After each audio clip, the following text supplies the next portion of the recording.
प्रेम से बोलिए विष्णु भगवान की जय। एकादशी माता की जय। पुरुषोत्तम मास के दूसरी एकादशी की सभी को शुभकामनाएं। बोलिए विष्णु भगवान की जय। आइए आज सुनते हैं एकादशी व्रत कथा। श्री भीमसेन बोले, हे पितामह भ्राता युधिष्ठिर, माता कुंती, द्रौपदी, अर्जुन, नकुल और सहदेव आदि एकादशी के दिन व्रत करते हैं और मुझसे एकादशी के दिन अन्न खाने को मना करते हैं। मैं उनसे कहता हूँ कि भाई, मैं भक्ति पूर्वक भगवान की पूजा कर सकता हूँ और दान दे सकता हूँ, परंतु मैं एकादशी के दिन भूखा नहीं रह सकता हूँ। इस पर व्यास जी बोले, हे भीमसेन, यदि तुम नरक को बुरा और स्वर्ग को अच्छा समझते हो तो प्रत्येक मास की दोनों एकादशियों को अन्न न खाया करो। इस पर भीमसेन बोले, हे पितामह, आपसे प्रथम कह चुका हूँ कि मैं एक दिन एक समय भी भोजन किए बिना नहीं रह सकता। फिर मेरे लिए पूरे दिन का उपवास करना तो कठिन है। मेरे पेट में अग्नि का वास है, तो जो अधिक अन्न खाने पर शांति होती है, और मैं प्रत्येक प्रयत्न करूं तो एक व्रत अवश्य कर सकता हूं। अतः आप मुझे कोई एक ऐसा व्रत बतलाइए जिससे मुझे स्वर्ग की प्राप्ति हो।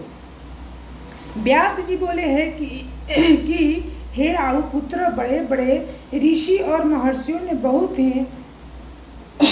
बहुत से शास्त्र आदि बनाए हैं। यदि कलयुग में मनुष्य इनका आचरण करे तो अवश्य ही मुक्ति को प्राप्त होते हैं। उनमें धन और खर्च होता है। उनमें से जो पुराण का सार है उससे कहता हूँ कि मनुष्य को दोनों पक्षों की एकादशी का व्रत करना चाहिए। इसमें उन्हें स्वर्ग की प्राप्ति होती है। व्यास जी बोले, हे भीमसेन, कृष्ण और मिथुन क्रांति के मध्य से में ज्येष्ठ मास की शुक्ल पक्ष की एकादशी होती है। उसका नाम निर्जला व्रत करना चाहिए। उसका नाम एकादशी निर्जला एकादशी है और वो करना चाहिए। इस एकादशी के व्रत में स्नान और आचमन में जल वर्जित नहीं है, लेकिन आचमन में 6 मास से जल से अधिक जल नहीं लेना चाहिए। इस आचमन से शरीर की शुद्धि हो जाती है। आचमन में 6 मास से अधिक जल मदपान के समान है। इस दिन भोजन नहीं करना चाहिए, क्योंकि भोजन करने से व्रत नष्ट हो जाते हैं। यदि सूर्योदय से सूर्यास्त तक मनुष्य जलपान करे तो उसमें 12 एकादशी के फल की प्राप्ति होती है। जलपान न करे तो उसमें 12 एकादशी के फल की प्राप्ति होती है।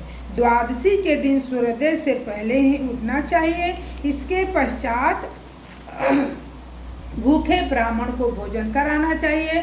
तत्पश्चात स्वयं भोजन करना चाहिए। इसका फल 1 वर्ष संपूर्ण एकादशियों के फल के बराबर है। हे भीमसेन, स्वयं भगवान ने मुझसे कहा था कि इस एकादशी का पुण्य समस्त तीर्थ और दान के बराबर है। एक दिन निर्जला रहने से मनुष्य पापों से मुक्त हो जाता है। जो मनुष्य निर्जला एकादशी के व्रत करते हैं उनके मृत्यु के समान भयानक यमदूत नहीं दिखते हैं। वह उस समय भगवान विष्णु के दूत स्वर्ग से आते हैं और उसको पुष्पक विमान पर बैठाकर स्वर्ग को ले जाते हैं। अतः संसार में सबसे श्रेष्ठ निर्जला एकादशी व्रत माना गया है। अतः अत्यंत पूर्वक इस एकादशी का निर्जल व्रत करना चाहिए। इस दिन ओम नमो भगवते वासुदेवाय का मंत्र का जाप उच्चारण करना चाहिए। उस दिन गौदान करना चाहिए। व्यास जी के ऐसे वचन सुनकर उसने निर्जला व्रत किया। इस एकादशी की भीमसेन या पांडव एकादशी भी कहते हैं। निर्जला व्रत करने से पहले भगवान की पूजा करनी चाहिए और उनसे विनय करनी चाहिए कि हे भगवान, आज मैं निर्जला व्रत करता हूँ, इसके दूसरे दिन भोजन करूँगा। मैं इस व्रत को श्रद्धा पूर्वक करूँगा, इससे मेरे सब पाप नष्ट हो जाए। इस दिन एक बड़े वस्त्र से ढककर स्वर्ण सहित दान करना चाहिए। जो मनुष्य इस व्रत का प्रहर में स्नान तप आदि करते हैं उनको करोड़ों फल स्वर्ण दान का फल मिलता है। जो मनुष्य इस दिन यज्ञ होमादि आदि करते हैं उसका फल वर्ण भी नहीं हो सकता। इस निर्जला एकादशी की व्रत से मनुष्य विष्णु लोक को जाता है। जो मनुष्य इसी दिन अन्न खाते हैं उसे चंडाल समझना चाहिए, वे अंत नरक में जाते हैं। ब्रह्मा हत्या, अरे मदपान करने वाले, चोरी करने वाले, गुरु से द्वेष करने वाले, असत्य बोलने वाले इस व्रत को करने से स्वर्ग को जाते हैं।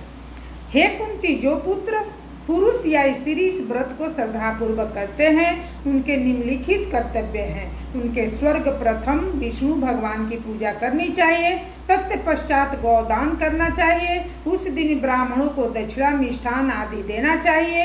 निर्जला के दिन अन्न, वस्त्र, छत्र, उपाहन आदि का दान करना चाहिए। जो मनुष्य इस कथा को प्रेम पूर्वक सुनते हैं व पढ़ते हैं उनको स्वर्ग की प्राप्ति होती है। बोलिए विष्णु भगवान की जय, संत महात्मा की जय, गुरुदेव की जय, भीमसेन एकादशी की जय।